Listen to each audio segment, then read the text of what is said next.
네, 오늘 하루 대한민국을 떠들썩하게 만든 편지. 바로 대기업 총수인 채태원 SK그룹 회장이 한 언론사에 보낸 편지인데요.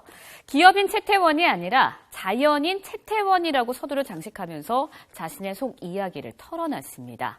네, 내용은 충격적입니다. 결혼 생활이 힘들었고 이혼을 결심하게 됐다. 채 회장은 부인인 노서영 관장과 10년이 넘게 깊은 고를 두고 지내왔고 노력을 많이 해봤지만 상황이 점점 더 나빠졌다고 밝혔습니다. 네, 그런데 충격은 여기서 끝이 아니었습니다. 우연히 마음의 위로가 되는 한 사람을 만났다. 수년 전 여름에 저와 그분 사이에 아이가 태어났다. 자신에게 내연녀와 혼외자가 있음을 밝힌 건데요. 네, 몇 년 동안 이 같은 충격적인 사실을 꽁꽁 숨겨왔었는데 세간의 관심이 집중될 것을 알면서도 왜 갑자기 속내를 털어놓게 된 걸까요? 지금 함께 이야기 나눠보도록 하겠습니다. 예, 이번 주제 류지연 앵커가 말씀드린 대로 바로 채태원 SK그룹 회장 얘기입니다. 근데요, 제가 이거를 딱 보면서 뭘 느꼈는지 아세요? 이것처럼 반응이 남자와 여자가 갈리는 거 처음 봤어요. 그러니까 뭐냐면, 야, 그래도 솔직하고 멋있다. 이 남자들이 이런 반응 보이는 분들이 계세요. 예? 근데 여성분들은 반응이 그렇게 썩 좋은 것 같진 않더라고요. 어떻게 보십니까, 우리 신 변호사님? 뭐 좋을 수가 없죠. 왜냐하면 사실 뭐 여성 입장에서는 뭐 임신과 출산이라는 게 인생의 중요한 부분이지만 사실 남자분들 같은 경우는 내 아이가 몇 명인지 모르시는 분들이 대부분일 겁니다. 아마. 대부분이라뇨. 아니, 그러니까 무슨 말씀을? 그 가족관계 등록부에 올라간 가족 외에 누가 있을지 두려움을 항상 가지고 계실 텐데요. 문제는 이 부분에 대해서 이제 본인이 이런 실수가 있고 내가 혼외자가 있고 이 아이에 대해서 책임을 지겠고 내 아이들에게 미안하다. 이러는 뭐 기사라든가 편지라 그러면 저희들도 100% 공감을 하고 이해해 줄 수 있지만 그럼으로 해서 난 이혼을 하겠다. 이미 그쪽을 사랑하고 대화가 잘 통한다. 이런 류의 편지를 가족 간에 어떤 합의가 있었는지 모르지만 이걸 언론사에 보낸다는 것 자체가 개인의 문제는 아니지 않습니까? 예. 그 자녀분들한테 특히 혼외자를 가진 아버지를 둔 자녀로 만들어버리는 이런 부분에 있어서 여성분들이 받아들이긴 사실 쉽지는 않습니다. 자, 법학자이시자 이 범죄 쪽으로도 오래 종사하신, 이건 범죄란 얘기가 아니에요. 오해하지 마십시오. 근데 딱 보셨을 때, 단톡지 없었을까요? 근데 딱 보셨을 때 왜 이 편지를 언론사에 보냈다고 생각하십니까? 그러니까 제가 좀 말씀드리고 싶은 게 이제 아마 시청자분들, 아마 국민 여러분들 대다수가 궁금한 점 몇 가지가 딱 있을 거예요. 자, 왜 그러면 이렇게 비난이 있을 걸 알면서도 어찌됐건 불륜 아닙니까? 솔직히 얘기해서. 그렇죠. 이 불륜 사실을 조금 전에 뭐 용기 있게 했는지 모르겠지만 왜 그것도 특정 언론에다가 이분이 발표를 했을까? 맞습니다. 이거 굉장히 그 관심 많아요. 예. 그것도 또 딱 그 편지 형태로 보내가지고 두 번째 이제 뭐 이렇게 얘기하더라고요. 이게 어디서 나온 자존감이야? 자신감이야. 이게 어디서 나온 자신감이야? 이거 자기 어떻게 보면 치부를 이렇게 탁 드러내고 할 수 있는 이 자신감은 어디서 나왔을까? 이게 궁금하다는 거고요. 그리고 이제 제가 좀 확인해 보니까 이들이 만난 시기를 엄청 따지더라고요. 국민들이. 그러면 이 여성도 유부녀일 때 만났고, 채태원 회장이 지금도 뭐 유부남이니까요. 그러니까 이 만난 시기를 굉장히 이건 사안에 따라서 윤리적으로 비난의 소지가 상당히 있을 수가 있어요. 그 다음에 이제 네 번째는, 혹시 이 여성한테 무슨 집을 사줬거나 어떤 재산을 준 게 있다면 회사 돈을 횡령한 게 아니냐. 이런 말이 또 들리더라고요. 제가 지금 주워들은 얘기를 좀 전달하는 겁니다. 그 다음에 이제, 노 관장은 과연 이 사실을 알고 있었는가, 그전부터. 그리고 과연 이혼해 줄 것인가. 물론 나왔습니다. 이혼 안 한다고 그랬어요. 예. 그 다음에 이제 마지막으로 혹시 이혼한다면 재산 분할 관계는 어떻게 되고 SK의 어떤 그 재산 관계가 어떤 변동을 겪느냐. 이거에 대한 6가지가 이제 중요하다고 얘기가 나오는데요. 제가 이제 취재를 많이 하셨네요. 궁금증에 대한. 이 6가지 얘기가 나오는데 저도 궁금한 게요. 왜 사실은 비난의 소지가 압도적으로 많지 않겠습니까? 그럼에도 불구하고 이 시기에 이 발표를 했을까? 아니 더군다나 저는 그 딸이 부분이 6살. 좀 예. 뭐 비겁하다까지 표현하긴 그렇지만 참 이게 적절하지 않다라고 생각을 하는 것이요. 일단은 이 아이하고 존재에 대해서 그 노관장이 몰랐을 리가 없습니다. 사실 왜냐하면 그동안 너무나 그 외모부터 해서 공공연하게 알려졌던 부분이 있고, 그다음에 이 부분에서 가장 이제 그 여자들 입장에서 답답한 건 뭐냐면, 그럼 내가 사랑하는 사람이 생겼어, 아이도 낳았어. 근데 2월달에 간통죄 위헌돼서 간통죄로 고소할 수도 없습니다. 그 이후에 이제 또 한 번 이제 유책주의냐 뭐 파탄주의냐가 관련해서 이런 소송을 이제. 예, 대법원에서 눈치를 막 보다가 사실상 파탄주의가 날 줄 알았는데 간통죄가 위헌되고 난 다음에 후속 대책이 나오질 않았습니다.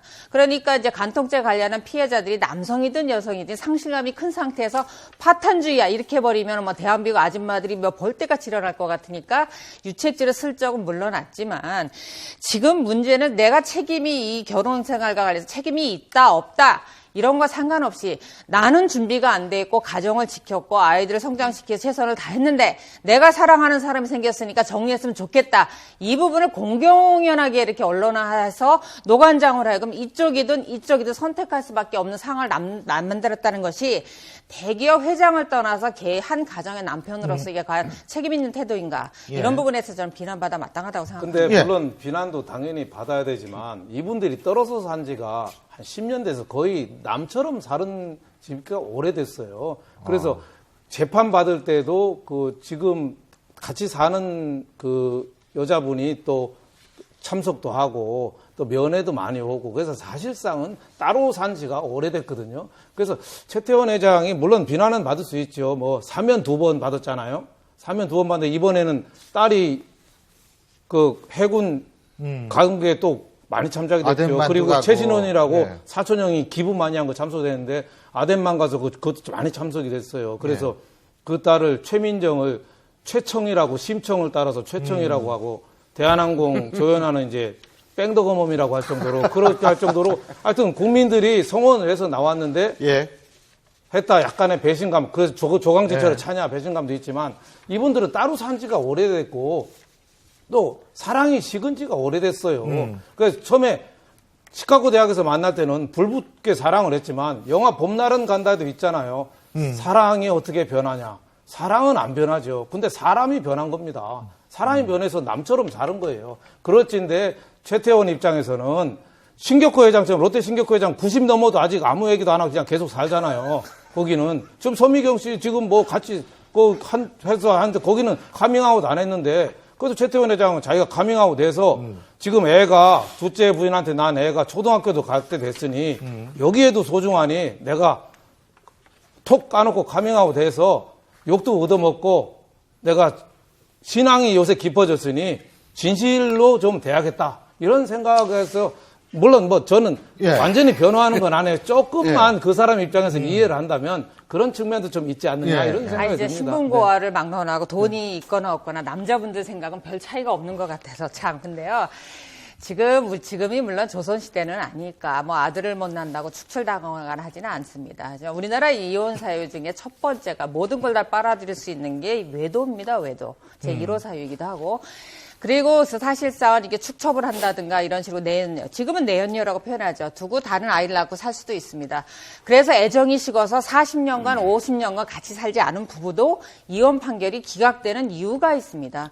그 이유는 노관장하고 최태원 회장이 어떤 관계로 애정 없이 살았는지 모르지만 가정을 지키고 있고, 그다음에 본인이 들락날락하는 수감 생활하는 걸 뒷바라지했습니다. 그다음에 대기업 살림이 뭐 우리 일반 살림 같은가요? 그거 묵묵히 지키면서 남편한테 아내로서는 사랑을 못 받았을 모르지만 그 자리를 굳건히 지켰다라는 겁니다.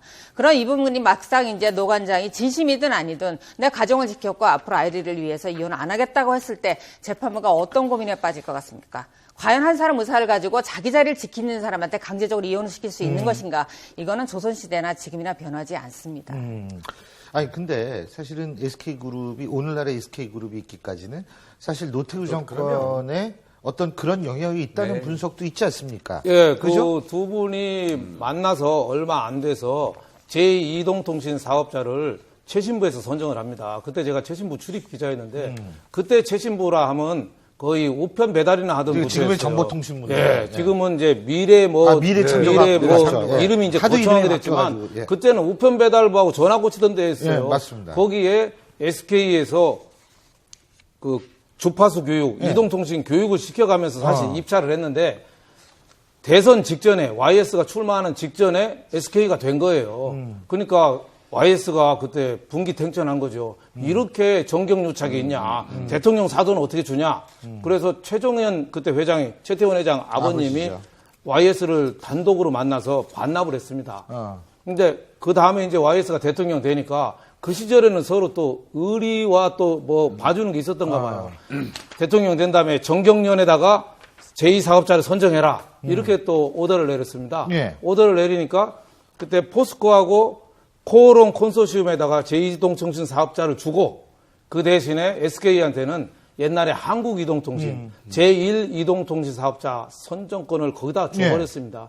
그때부터 SK는 비약적으로 선장을 했는데 SK는 실력으로 땄다고 생각하고 노소영 씨는 내가 좀 뛰었다고 생각하고 그러니까 서로 입장이 다른 거예요. 그리고 면회 간 최태원 회장이 감옥에 있을 때 면회 간 사람이 최태원 회장이 늘 화가 나는 게 옛날에 외화 밀반출 20만 달러 갖고 수사도 받고 망신을 많이 당했거든요. 그것도 내가 그걸 갖고 나가려고 안 했는데 처가에서 최서방 자네는 왜 이렇게 배포가 작은가 내가 책임지는데 해갖고 20만 달러 들고 가다가 외국의 11개 은행에 했다가 그 망신을 당했다. 그래서 지금도 그거 갖고 또 화를 내는 게 그거고 또 하나는 뭐냐면 지난번에 감옥 갈 때 최태원 회장이 500억을 배임 횡령으로 들어갔잖아요.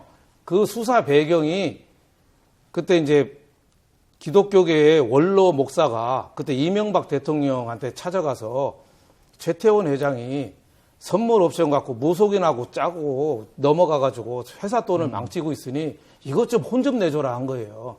그냥 말로 혼내줘라 한 거를 이명박 대통령은 민정수석에 야 알아봐 그런 거죠. 민정수석은 알아보는 게 수사하는 거잖아요. 그때부터 이제 수사가 돼서 이제 감옥에 가게 된 거니까 서로 도와줬다고 생각하고 서로 피해의식이 또 상당히 있는 거죠. 그리고 또 성격이 좀 안 맞습니다. 최태원 회장은 샤이예요. 같이 밥을 먹으면 천장 쳐다보면서 식사하시는 분이에요. 요새는 굉장히 명랑해졌는데 샤이하신 분이고 노소영 씨는 장군의 딸, 대통령의 딸, 그래서 좀 약간 권위적이고 똑똑하지만 예. 약간 좀 강한 성격이고 이런 점이 있습니다. 네. 근데 어쨌든 뭐 이 두 분이 어떻게 될지는 근데 어쨌든 이혼 안 하겠다 그러면 이혼 못 하는 거 아니에요? 일단은 대한민국은 현재까지는 유책주의입니다. 불륜의 당사자, 부정한 행위를 한 당사자가 이혼을 신청할 수는 없어요. 명백히 지금 최태원 회장은 그 부정한 행위를 한 사람이거든요. 그 사람이 이혼 신청을 하는 경우에 혹시 그 노관장이 이거보다 더한 다른 음결이 있다면 그걸 가지고 다퉈볼 수는 있겠죠. 근데 그게 없다면 노소영 지금 관장은 안 하겠다는 거 아닙니까? 이혼 안 하겠다는 거 아니에요? 그러면 상당히 어려울 텐데, 근데 이제 최 회장 입장에서는 혹시 그래도 한번 재판에 의해서 한번 해볼까 하는 생각도 없지 않아 있어 보입니다. 그건 왜 그러냐면, 앞으로 이제 뭐 거의 뭐 재산도 줄 수 있고, 자기가 책임지겠다는 게 있으니까요. 만약 제가 최태원 회장이라면 재판상의원은 걸지 않을 겁니다. 여론 재판을 할 가능성이 상당히 많고요. SK 기업 자체의 이미지가 굉장히 나빠질 수 있고 대한민국 아줌마 무섭습니다. 한번 여론화되면 되돌리지 않아요. 두 분이 법 전문가인데 그렇죠. 그 유책주의하고 파탄주의. 그 파탄주의가 있잖아요. 유책주의자는 속된 말로 해서 법마누라 보호법이거든요. 그렇죠. 그러니까 책임 있는 사람이 함부로 소송해서 그렇게 말씀하시니까 그냥 이해가 확 예, 되네요. 그렇기 네. 때문에 소송해도 최태원 회장은 이기기도 어렵고 또 알겠습니다. 위자료 이것도 굉장히 클 수도 있다 이런 생각이 듭니다. 어쨌든 노관장 하시니까 저는 무슨 지금 태권도 얘기를 하나 갑자기 이런 그렇습니다. 생각도 듭니다만 어쨌든 두 사람이 어떻게 될지는 정말 그 재계와 정치계의 거목이었기 때문에 주목이 될 수밖에 없겠죠. 앞으로 저희도 계속 지켜보겠습니다.